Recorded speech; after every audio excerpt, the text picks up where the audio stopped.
বিদ্যালয় প্রাঙ্গণে এসে উপস্থিত হয়েছে। পহেলা বৈশাখ আমাদের সংস্কৃতির সাথে, আমাদের অস্তিত্বের সাথে, মজার সাথে ওতপ্রোতভাবে জড়িত। পহেলা বৈশাখ কিভাবে আসলো, কোথা থেকে আসলো, এই বিষয়ে তোমাদের মধ্যে ব্যাপক আলোচনা নিয়ে আসবেন অত্র বিদ্যালয়ের সিনিয়র সরকারি শিক্ষক এবং দুর্গাম মেমানিয়া ইউনিয়নের বারবার নির্বাচিত চেয়ারম্যান জনাব নাসিরউদ্দিন হাওলাদার স্যারকে নববর্ষ অর্থাৎ পহেলা বৈশাখের ইতিহাস আমাদের মাঝে এবং শিক্ষার্থীদের মাঝে তুলে ধরার জন্য বিনীতভাবে অনুরোধ করছি।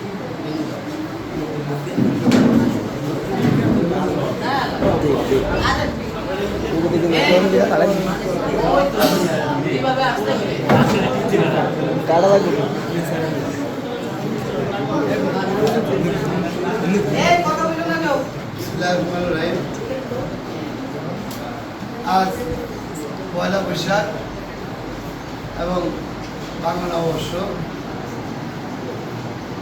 1433 সালের প্রথম দিন। প্রতি বছর হলে আমাদের মাঝে দিনটি আসে। এই দিনটা আজকে আমাদের কোনো নতুন দিন না, এটা প্রতি বছরে দিনটি আসে বাংলা মাসের প্রথম দিন পয়লা বৈশাখ এবং বাংলা নববর্ষ। এটা একটা ট্রেডিশন। বাঙালি ইতিহাসের এই বাংলার সাথে আমাদের মানে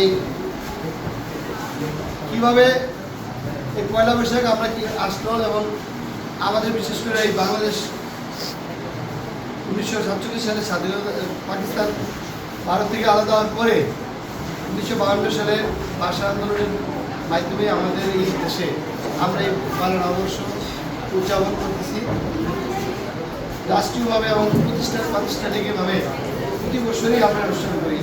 আজকে আমাদের মাঝে এই বিদ্যালয়ের সকল সহকারী শিক্ষকবৃন্দ এবং ছাত্রছাত্রীবৃন্দ যেহেতু রাষ্ট্রীয় নির্দেশনা, সরকারি নির্দেশনা পয়লা বৈশাখ উদযাপন করার জন্য এবং আমাদেরকে সরকার বিভিন্ন সুযোগ সুবিধা দিয়ে থাকে এই পয়লা বৈশাখ উপলক্ষে, তাই আজকের এই সংক্ষেপে আলোচনা তোমরা এখানে আসছো। পয়লা বৈশাখের অনেক অনুষ্ঠান আছে যেটা আমরা বিশেষ করে পালন করি।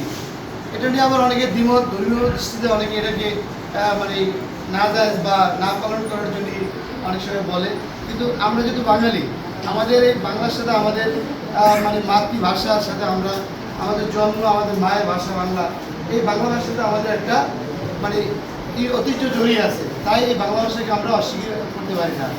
এই দিনটি অনেক অনুষ্ঠান হয়, বিশেষ করে মেলা এবং এই পয়লা নববর্ষের উপলক্ষে হালখাতা এবং পুণ্যাহ।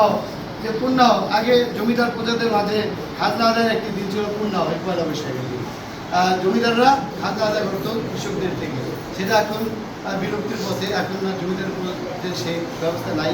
এবং হালখাতা একটা অনুষ্ঠান, সর্বজনীন অনুষ্ঠান হালখাতা।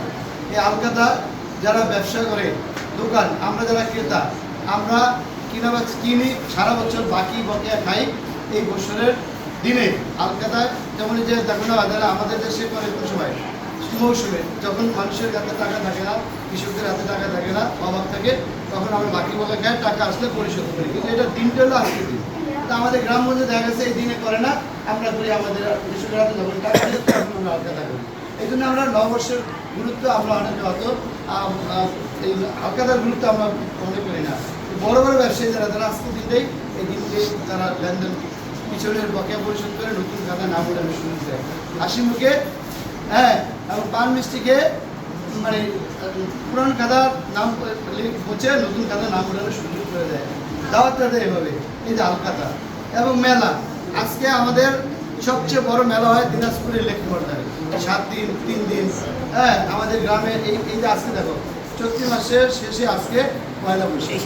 আমরা ছোটবেলায় দেখতাম এই যে এখন যে গাছে আমাদের যে আমের এই আম, যে আমরা এই আম আমরা খাইতাম না, পয়লা বৈশাখ না আসতো তখন আমরা আম খাইতাম না, ভিডিও করিস না। এই